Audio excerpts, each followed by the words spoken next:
করে দেখাবো।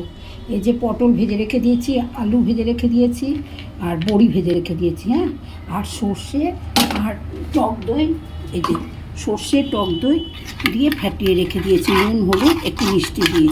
এবার কালো জিরে ফোড়ন দেবো।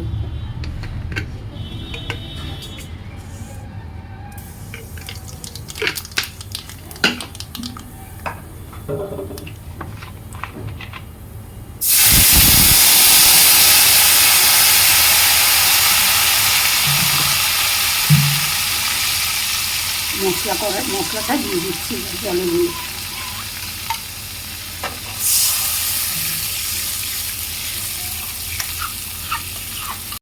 ভেজে গুঁড়ো করে রেখেছিলাম, দিয়ে দিলাম।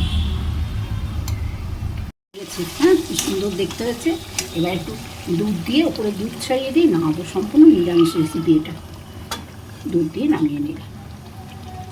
এই নামিয়ে দেখাচ্ছি, আমাদের দেখালাম।